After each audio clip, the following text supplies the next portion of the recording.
नमस्कार, मी केतकी जोशी। कोरोनाचं युद्ध सगळीकडे सुरू आहे आणि या युद्धात आपल्याला जिंकायचं आहे आणि त्यामुळेच आम्ही प्रत्येक अपडेट तुमच्यापर्यंत पोहोचवत राहतोय।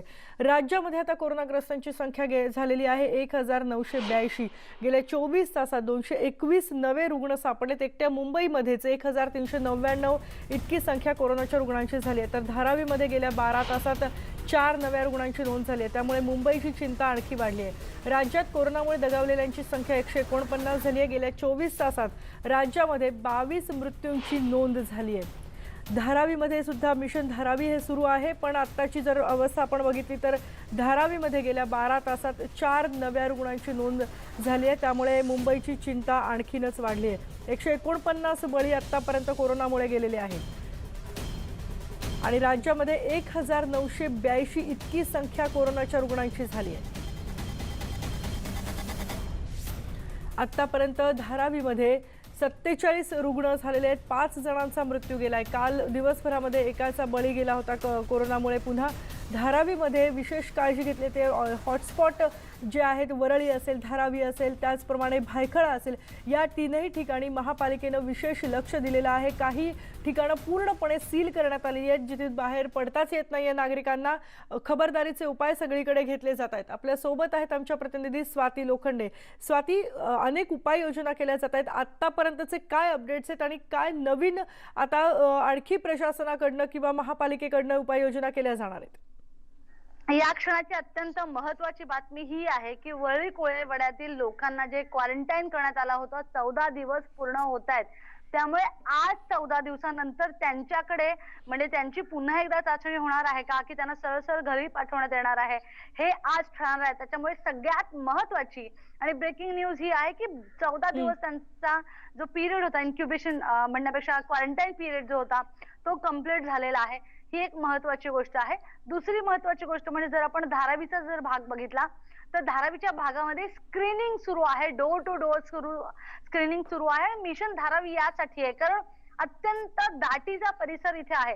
1000 स्क्वेअर फुटांचे कुंभारवाड्यामध्ये स्वतःचं काम करण्यासाठी त्यांची जागा पण आहे, तर काही ठिकाणी मात्र 10 बाय 10च्या झोपडीमध्ये 7 ते 8 जण राहणारे असंही आहेत। आणि त्यात लॉकडाऊनच्या पिरियड मध्ये बाहेर पडायचं नाहीये। काही दिवसांपूर्वी एक व्हिडिओ आला होता, ज्याच्यामध्ये एक लहान मुलगी सगळ्यांना विनंती करताना बघायला मिळत होती की कृपया मला जेवण द्या, आमच्या घरी 4 दिवस आम्ही जेवलो नाही। याचा अर्थ असा होतोय की जे प्रशासन मदत देते खरी आणि दिसतंय आपल्याला देते, नाही देत नाहीये, पण ती गरजू लोकांपर्यंत पोहोचते का हे खरं तर आता बघणं गरजेचं आहे की गरजू लोकांपर्यंत पोहोचताना बघायला मिळत नाही। दुसरी महत्त्वाची गोष्ट की अनेक हॉस्पिटल्स आपल्याला बंद होताना बघायला मिळतात, कारण कोविड-19 चे पेशंट्स त्यांनी भरती करत असताना काळजी घेतलेली नसते, मग त्यांच्या स्टाफला लागण होते आणि मग अशा हॉस्पिटल्स आपल्याला बंद होताना बघायला मिळतात। आताची या क्षणाची ही गरज आहे की जे प्रायव्हेट प्रॅक्टिस करणारे डॉक्टर आहेत त्यांनी राष्ट्रसेवा म्हणून, देश सेवा म्हणून पुढे येऊन या कोविड-19 ची जो काही जो पॅन्डेमिक आहे किंवा ज्या पद्धतीने याचा प्रसार संसर्ग होतोय हा रोखण्यासाठी त्यांनी आता खरं तर मदत करणं देशाला गरजेचं आहे। त्यामुळे अशा लोकांनी, अशा डॉक्टर्सनी आपली टीम घेऊन येणं गरजेचं आहे। जसं डॉक्टर लकडावाला पुढे आलेले आहेत, त्यांनी आपल्या 24 लोकांची टीम घेऊन एक जवळपास 150 बेडची व्यवस्था होईल किंवा 150 लोकांना एका वेळेला चांगल्या पद्धतीने ट्रीटमेंट देता येईल असं पोद्दार हॉस्पिटलमध्ये सुरू केलं आहे। आणि डॉक्टर लकडावाला हे बॅरिट्रिक सर्जन आहेत। तशाच अनेक सर्जननी पुढे येऊन खरं तर ही मदत करणं गरजेचं आहे। केतकी, धन्यवाद स्वाती या सगळ्या सविस्तर माहितीबद्दल। मुंबईचे सगळे अपडेट्स आम्ही तुझ्याकडून घेत राहणार आहोत आणि हेच महत्त्वाचं आहे की एकीकडे वरळी कोळीवाड्यातल्या ज्या लोकांना सील करण्यात आलं होतं, जो परिसर सील करण्यात आला होता, क्वारंटाईन करण्यात आलं होतं, त्यांचे 14 दिवस आज पूर्ण होत आहेत। त्यांच्या आता चाचण्या काय येत आहेत हे बघणं खूप महत्त्वाचं आहे आणि गरजू लोकांपर्यंत मदत पोहोचतीये का हे देखील प्रशासनानं पुन्हा तपासून घेणं गरजेचं आहे। पुण्याकडे जाऊयात। पुणे शहर, पिंपरी चिंचवड आणि पुणे जिल्ह्यात मिळून आता कोरोनाचे 284 रुग्ण झालेत। आतापर्यंत 30 जणांचा बळी यामध्ये गेलेला आहे। पिंपरी चिंचवडमध्ये काल म्हणजे रविवारी पहिला बळी गेलाय। कोरोनाग्रस्तांची वाढती संख्या लक्षात घेता आजपासून भुसार बाजार सुद्धा बंद होणार आहे। त्यामुळे जीवनावश्यक वस्तू घेण्यासाठी लोकांना कसरत करावी लागणार आहे। पुण्यामध्ये कोरोना रुग्णांसाठी 50 खाटांचं सुसज्ज आयसीयू रुग्णालय सुरू होत आहे। आजपासून ससूनचा हा जो स्पेशल वॉर्ड आहे, हा स्पेशल मजला आहे, हा आता कोरोनासाठी दिला जाणार आहे। आपल्या सोबत आहेत आमचे प्रतिनिधी अद्वैत मेहता. अद्वैत, खूप महत्त्वाची ही घडामोड आहे. आपण वारंवार ही बातमी दाखवली होती आणि ससून रुग्णालयाचा हा नवा ICU विभाग आजपासून सुरू होतोय. आणखी कोणकोणत्या हॉस्पिटल्समध्ये अशा प्रकारची सोय करण्यात आलेली आहे? आणखी किती हॉस्पिटल्सना प्रशासनानं आवाहन केलंय?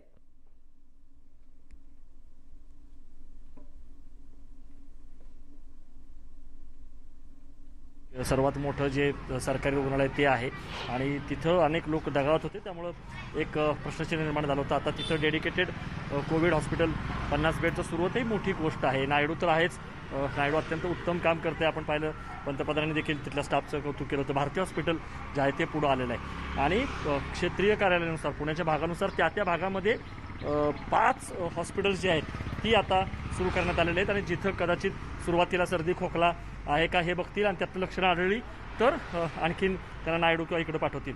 पण दुसरीकडे जर आपण बघितलं तर वारंवार जरी सरकार म्हणत असलं की घरी बसा आणि तुम्ही रांगा लावू नका, तरी पण आपण बघतोय की जे गरीब कष्टकरी लोक आहेत, ज्यांना केवळ आधार हा स्वस्त धान्य दुकानाचा आहे, रेशनचा आहे, ते मात्र दिवसभर अशा पद्धतीनं रांगा लावून आहेत. बघा, हे दृश्य काल पण आपण दाखवली होती, आजही भल्या सकाळी येऊन लोक रांगेमध्ये उभारत आहेत आणि अक्षरशः दुपार संध्याकाळ रात्र त्यांना उभारावं लागतं. याच्यावरती काहीतरी केलं पाहिजे. निश्चितपणे सगळे लोकांनी चेहऱ्याला मास्क लावलेला आहे, स्कार्फ लावलेला आहे, फिजिकल डिस्टन्सिंग, बघा अंतर देखील योग्य राखतात, यात चूक काहीच नाही आहे.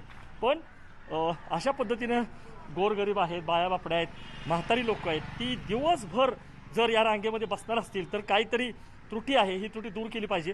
आपण विचारूयात लोकांना की तुम्हाला मिळतंय का? काय सांगितलं? रोजच येतो, रोजच सांगतात आज या उद्या या परवा या म्हणून. का बरं? कार्ड बंद पडले म्हणून सांगताय तुमचे. कार्ड ज्यांचं लॉक आहे त्यांना 1 तारीख सांगितली. 1 तारीख सांगितली. आधी 10 सांगितली, आधी परत 13 सांगितले. सांगितली. मिळालंच नाही तुम्हाला? आम्हाला पण नाही भेटत. नाही देत. नाही देत. ही एक मोठी त्रुटी आहे. असं सांगितलं जातं की तुमच्या कार्डावरती जर अन्न सुरक्षेचा शिक्का असेल तरच तुम्हाला मिळणार आहे. बाकीच्यांना जे धान्य आहे ते 1 तारखेनंतर मिळणार आहे. आता आज जर तारीख 14 आहे तर पुढचे 15 दिवस करायचं काय, असा या सगळ्यांचा प्रश्न आहे. कारण या सगळ्या लोकांचा आधार जो आहे तो केवळ स्वस्त धान्य दुकान किंवा रेशन आहे. त्यामुळं कुठंतरी प्रशासनाने याची दखल घेतली पाहिजे की अशा पद्धतीनं हे प्रातिनिधिक उदाहरण आहेत की पुणे शहराच्या ठिकठिकाणी अशा ज्या रांगा आहेत त्या लागलेल्या आहेत आणि ते दिवस लोक अशी बाहेर पडत आहेत. काय म्हणणं आहे तुमचं? रेशनिंगला सगळं भेटतं, तूर डाळ रेशनिंग का हे तेल बिल हे काय आम्हाला भेटत नाही, काय नाही, फक्त गहू आणि तांदूळच भेटतोय. त्याच्या पुढं काहीच भेटत नाही आम्हाला. लई दिवस झालं काहीच भेटत नाही. काहीच भेटत नाही. त्यामुळं याची दखल जी आहे ती कुठतरी घेतली पाहिजे की अशा पद्धतीनं आपण आणखीन या लोकांपर्यंत कसं जाऊ शकू, लोक जेणेकरून बाहेर येणार नाहीत. हे प्रातिनिधिक उदाहरण आहे. सील केलेल्या एरियामध्ये बरोबर आहे 2च तास दुकानं उघडी आहेत, परंतु जो सील केलेला एरिया नाही आहे तिथं लोक अशी बाहेर पडतायत. आता तर भुसार बाजार जो आहे तो देखील बंद झालेला आहे. भाजीपाल्याचा बाजार जो आहे तो बंद झालेला आहे. त्यामुळे जीवनावश्यक वस्तू घेण्यासाठी लोक बाहेर पडणारच आणि मग त्यांना आपण आवाहन करणार की तुम्ही घरी बसा. कुठंतरी समन्वयाचा अभाव जो आहे तो दिसतोय. त्यामुळे प्रशासनाने हे बघावं, याची दखल घ्यावी आणि अशा पद्धतीने लोक दिवस उन्हामध्ये, याच्यामध्ये बायका आहेत, म्हातारे लोक आहेत, हे ताटकळत बसणार नाहीत आणि त्यांना काहीतरी करून शिधा जो आहे तो त्यांना मिळाला पाहिजे हे बघितलं पाहिजे. नाहीतर आपण जे सगळे नियम पाळतोय, आवाहन करतोय, त्याला काही अर्थ उरणार नाही. केतके. धन्यवाद अद्वैत, ही सगळी परिस्थिती आमच्यापर्यंत पोहोचवल्याबद्दल. सोशल डिस्टन्सिंग पाळलं जात आहे, रुग्णालयं सुसज्ज होत आहेत, पण ज्यांना 2 वेळचं पोट भरणं गरजेचं आहे, ज्यांच्यापर्यंत रेशन पोचणं गरजेचं आहे, त्यांच्यापर्यंत ते कशा पद्धतीनं पोचते किंवा पोचते की नाही हेच बघणं खूप महत्त्वाचं आहे आणि हा समन्वयाचा अभाव किमान कमी करावा अशीच अपेक्षा व्यक्त केली जाते. पुढची बातमी आहे पंजाबमधली, कारण पंजाबमधल्या पोलीस अधिकाऱ्याचा हात तलवारीनं कापण्यात आला होता. कारण लॉकडाऊनमध्ये बाहेर जायला परवानगी दिली नाही, रोखण्यात आलं म्हणून 2 जणांनी हा हात या अधिकाऱ्याचा कापला होता. हा हात आता पुन्हा जोडण्यात डॉक्टरांना यश आलंय. डॉक्टरांकडून या पोलीस अधिकाऱ्यावर जवळपास 7.5 तास सर्जरी करण्यात आली. ही सर्जरी यशस्वी झाली आणि या पोलीस अधिकाऱ्याच्या प्रकृतीत आता सुधारणा होतीये. कर्फ्यू पास मागितल्यानं तसंच भाजी मंडईत जाण्यापासून रोखल्यानं निहंगा समुदायातल्या काही जणांनी पोलिसांवर रविवारी हल्ला केला होता. या हल्ल्यात सहाय्यक पोलीस निरीक्षक हरजित सिंह यांचा हात तलवारीनं कापण्यात आला होता. आपला कापलेला हात हातात घेऊन हरजित सिंह दुचाकीवरून रुग्णालयात पोहोचले होते. त्यांच्यावर ही यशस्वी शस्त्रक्रिया झाली आणि 7.5 तास जवळपास ही शस्त्रक्रिया सुरू होती. त्यानंतर हा हात जोडण्यात डॉक्टरांना यश आलंय. पण प्रश्न हाच उद्भवतो की हे लॉकडाऊन कुणासाठी? आपण बघतोय या गाड्यांनी सरळ सरळ बॅरिगेड्स तोडले. त्यानंतर जेव्हा त्यांना रोखण्यात आलं तेव्हा त्यांनी सरळ तलवारीनं या तिथल्या पोलीस अधिकाऱ्यांवर हे लोक धावून गेले. त्यानंतर गाडीतून उतरून सरळ तलवारीनं पोलीस अधिकाऱ्याचा हातच त्यांनी कापलेला होता. आपल्या सोबत आहेत आमचे प्रतिनिधी प्रशांत लीला रामदास. प्रशांत, खूप एक आनंदाची दिलाशाची गोष्ट आहे की हा हात पुन्हा जोडण्यात आलाय, पण ज्या लोकांनी हे कृत्य केलं त्या लोकांवर, त्या दोषींवर काय कारवाई झालेली आहे? कारण देवदूत तर बनले डॉक्टर, त्यांचा जीव वाचलाय, त्यांचा हात वाचलाय, पण ज्यांनी हे कृत्य केलेलं आहे त्यांच्यावर काही कारवाई झाली आहे की नाही? जे निहंगा समुदायातील लोक अनुयायी होते आणि गुरुद्वारामध्ये लपून बसले होते, या 7ही लोकांना अटक करण्यामध्ये पंजाब पोलिसांना यश आलेलं आहे. ज्या गुरुद्वारामध्ये लपून बसले होते तिथल्या त्या गावांमधील गावकऱ्यांनी पोलिसांसोबत येऊन या 7ही ज्यांनी हात कापला तो आणि त्याच्यासोबत असलेल्या सर्व गुन्हेगारांवरती थेट कारवाई केली आणि त्यांना पोलिसांच्या ताब्यात दिलं. हे पण महत्वाचं म्हणजे आगामी 48 तास जे आहे त्या उपनिरीक्षकासाठी अजूनही निश्चितपणे सांगण्यासारखं नाही आहे. पण ज्या पद्धतीने डॉक्टर सांगतायत की यशस्वी शस्त्रक्रिया झालेली आहे, पण त्यांचे बोट हालतात की नाही 48 तासानंतर कळणार आहे. पण महत्वाचं म्हणजे जर बघितलं जवळपास 7.5 तास ही यशस्वी शस्त्रक्रिया झाली. या संदर्भात पंजाबचे मुख्यमंत्री कॅप्टन यांनी ज्या पद्धतीने माहिती दिली की आम्ही सगळ्यांचं अभिनंदन करतो, पीजीआयच्या टीमचं देखील अभिनंदन करतो. पण महत्वाचं म्हणजे जर बघितलं लोकांच्या मनात कशा पद्धतीने लोक वागत आहे, लोकांची वर्तणूक या लॉकडाऊन मध्ये कसं आहे यातून निदर्शनास येते. लोकांनी सौम्य राहावं आणि सोबतच पोलीस जी आपली जबाबदारी निभावताय, स्वतःचा जीव धोक्यात टाकून सर्व समाजाला सुरक्षित ठेवण्याचं काम ते करताय, त्यांचं प्रोत्साहन देण्याची आवश्यकता आहे. पोलिसांसोबत बोलताना सौम्य पद्धतीने बोला, पोलिसांच्या अडचणी देखील जाणून घ्या. जर तुमच्याकडे पास नसेल तर तुम्ही बाहेर पडू नका, अशा प्रकारचं आव्हान देखील आम्ही करत आहोत. आणि महत्वाचं म्हणजे पोलिसांच्या शौर्याला सलाम करावा अशा प्रकारचं काम सुरू आहे. त्यामुळे अशा प्रकारच्या कृतीचं ज्या पद्धतीने निषेध करण्यात येत आहे आणि ज्या पद्धतीने काल ही घटना घडली होती, त्यानंतर रविवारची काल ही घटना होती, त्यानंतर रात्री 7.5 तासापर्यंत त्यांची शस्त्रक्रिया झाली. त्यानंतर आता पोलीस जे आहेत ते उपनिरीक्षक जे आहेत ते आता त्यांची प्रकृती ठीक आहे. धन्यवाद प्रशांत या सगळ्या माहितीबद्दल. यानंतर पुढची बातमी सुद्धा पंजाबमधली आहे, पण काहीशी धक्कादायक आहे. कारण पंजाब सरकार आता दारूची दुकानं उघडण्यासाठी तयारी करते. पंजाब सरकारची आर्थिक स्थिती आता सध्या बरी नाही आहे. लॉकडाऊनमुळे या आर्थिक स्थितीमध्ये आणखीनच ती वाईट झाली आणि त्यामुळेच महसुलासाठी म्हणून हा निर्णय घेतला जाऊ शकतो असं सूत्रांकडून सांगितलं जात आहे. या लॉकडाऊनमुळे पंजाबच्या महसुलाचं मोठ्या प्रमाणात नुकसान होत आहे. त्यामुळे 15 एप्रिलपासून कदाचित पंजाबमध्ये दारूची दुकानं उघडली जाऊ शकतात असं म्हटलं जात आहे. ही दुकानं दररोज फक्त 3 ते 4 तास उघडली जातील. पंजाबला मोठा महसूल या दारूच्या दुकानांमधून मिळतो आणि म्हणूनच मुख्यमंत्री या प्रस्तावाला आज ग्रीन सिग्नल देऊ शकतात.